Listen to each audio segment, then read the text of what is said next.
کہ اس وقت ہمارے ایک نوجوان کی، ایک ٹین ایجر کی، ایک یونیورسٹی اسٹوڈنٹ کی، ایک پروفیشنل کی، یا ہمارے بزنس کمیونٹی کے لوگوں کی اس وقت دینی علم کے اعتبار سے ان کی حالت کیا ہے، اور کتنی بنیادی، بالکل بنیادی چیزوں کے اندر ان بیچاروں کی معلومات کی نوعیت کیا ہے۔ اس کے نتیجے میں کیا ہے کہ ادھر ادھر سے آئی ہوئی غیر مستند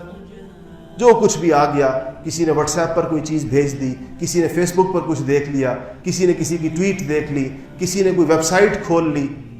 تو اس نے جو کچھ دیکھ لیا یہ اس کے علم کا ذریعہ ہے، اور وہ اس کو اللہ اور رسول کی بات سمجھتا ہے۔ میں نے اس دن ایک جج صاحب تشریف لائے ملنے کے لیے، تو میں نے ان سے کہا کہ دیکھیں ہماری نوجوان نسل کی بدقسمتی کہ اگر ایک بچہ دین کی معلومات حاصل کرنا چاہے تو اس کے پاس جو سب سے بڑا ذریعہ ہے اس دور میں وہ انٹرنیٹ ہے۔ وہ گوگل سے پوچھتا ہے، کسی عالم سے تو اس کا تعلق ہی نہیں ہے کہ جا کے کسی عالم سے پوچھے۔ ویسے بھی بچے تھوڑے نوجوان نسل مولویوں سے ذرا ویسے ہی وحشت زدہ بھی ہوتی ہے، تو کہتے ہیں کہ گوگل سے پوچھتے ہیں۔ تو بچے کو اسلام کے بارے میں معلومات اگر حاصل کرنی ہے، اس کو شوق ہوا، جذبہ ہوا ہے، تو وہ گوگل میں اگر اس کے سرچ انجن میں لفظ اسلام ڈالے گا تو جو اس کے پاس پہلی ویب سائٹ جو سب سے اوپر کھلتی ہے islam.com کے نام سے، وہ قادیانیوں کی ہے، اور وہ 35 زبانوں کے اندر ہے،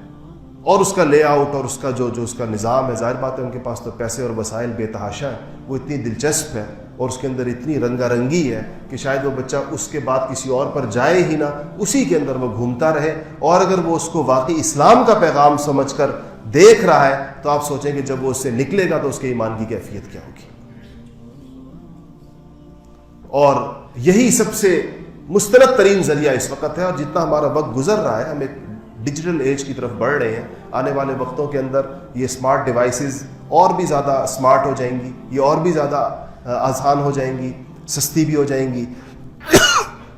انٹرنیٹ کی کوریج جو تھوڑی بہت کمی بیشی ہے وہ بہت زیادہ تیز ہو جائے گی، پوری دنیا اس کے اوپر لگی ہوئی ہے، دنیا کا سب سے زیادہ سرمایہ اس چیز کے اوپر خرچ ہو رہا ہے، اور بڑی بڑی اس پہ رپورٹس آ رہی ہیں۔ فیس بک کو یہ افسوس ہے کہ اتنے ارب انسان تو ہمارے پاس آ گئے، لیکن اتنے ارب لوگ رہ گئے ہیں، کیسے یہ ہمارے نیٹ ورک کے اندر داخل ہوں گے؟ انہوں نے کہا کہ ہم صحراؤں کے اندر بھی آنے والے وقت کے اندر یہ جو انٹرنیٹ کے کی سروسز کو جو دینے کا نظام ہے ایسا بنا دیں گے کہ جہاں جہاں انسان روئے زمین کے اوپر موجود ہے، کہیں پر بھی وہ ہوگا تو اس کے پاس اس کی اسمارٹ ڈیوائس کے اندر ہر وقت یہ سہولت اس کے پاس رہنی چاہیے، کیونکہ ان کمپنیوں کا تو کاروبار اسی پر چل رہا ہے۔ اربوں خربوں ڈالر کے ان کے بجٹ ہیں، ان کے پاس اس قدر پیسہ ہے کہ ایک پوری ریاستیں ان کے سامنے غریب ہیں۔ پاکستان کا کل بیرونی قرضہ جتنا ہے، کل بیرونی قرضے کی بات کر رہا ہوں، صرف فیس بک نے جو واٹس ایپ کو خریدا 2-3 سال پہلے تو وہ رقم اس سے دگنی تھی اس زمانے کے اندر۔ ایک اپلیکیشن ہے نا، واٹس ایپ کیا ہے؟ بس ایک اپلیکیشن ہے، ایک اپلیکیشن $19 بلین کی بکی۔ اس سے آپ اندازہ لگائیں کہ اس پر یہ نظام کہاں تک جائے گا۔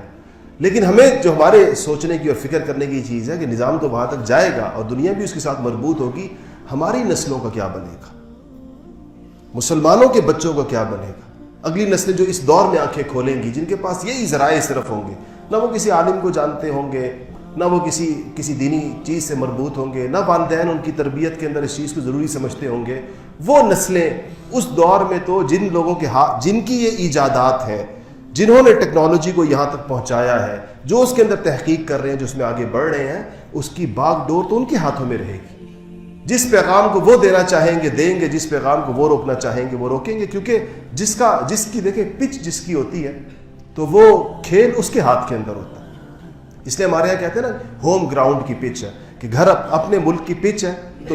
ہمارے لوگوں کے پاس اختیار ہے اس کو کیسی بنائیں۔ اگر بالر زیادہ ہے تو پچ کو فاسٹ کر دیں، اور اگر بیٹسمین زیادہ ہے تو پچ کو سلو کر دیں۔ تو اب گیم اپنی مرضی، پچ کے اوپر گیم ہوتی ہے، اپنی ٹیم کو دیکھ کر ویسی پچ بناتے ہیں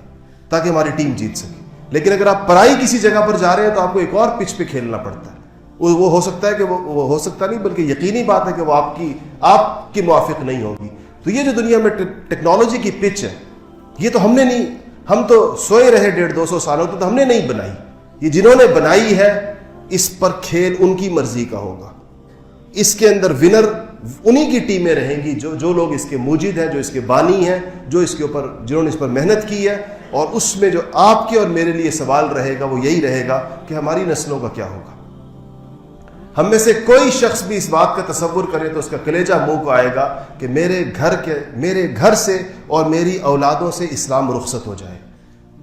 کوئی بندہ بھی یہ سوچے کہ میرا پوتا مسلمان نہ ہو، میرا پڑ پوتا مسلمان نہ ہو.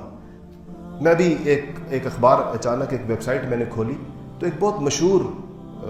کوئی اس سے مجھے اندازہ ہوا خبر سے کہ کوئی بہت مشہور سنگر ہے اور مسلمان ہے، مسلمانوں والا اس کا نام ہے، انگلینڈ میں پیدا ہوا ہے، کسی بڑے میوزیکل بینڈ کو وہ چلاتا ہے. تو اس کا بیان ایک ویب سائٹ پر لگا ہوا تھا کہ میں آئی ایم ناٹ نو مور اے مسلم، میں اب مزید مسلمان نہیں. اور اس نے صحافیوں کو بتایا کہ میں اسلام کے ساتھ میرے تعلق کی ایسی، میں اب یہ اس مسلمان ہونے کا دعویٰ نہیں کرتا، میں نہیں کہتا کہ میں مسلمان. اب ایک مسلمان ہے کہ تو یہ ہم دیکھ رہے ہیں دائیں بائیں، ایک مسلمان کے گھر میں پیدا ہونے والا اور مسلمان، اس کا باپ مسلمان ہے، اس کی ماں مسلمان ہے، اس کے بہن بھائی مسلمان ہیں، لیکن وہ برملا کہہ رہا ہے کہ میں مزید ایک مسلمان نہیں ہوں. تو یہ چیزیں آج ہمارے گھر کے اس میں جو ہمارے پاس ایک رستہ ہے اپنے آپ کو بچانے کا اور اپنی نسلوں کو بچانے کا، وہ یہ کہ ہم وہ راہیں سوچیں جس کے ذریعے سے ہم اپنے بچوں کو رسول اللہ صلی اللہ علیہ وسلم کے دامن سے وابستہ رکھیں.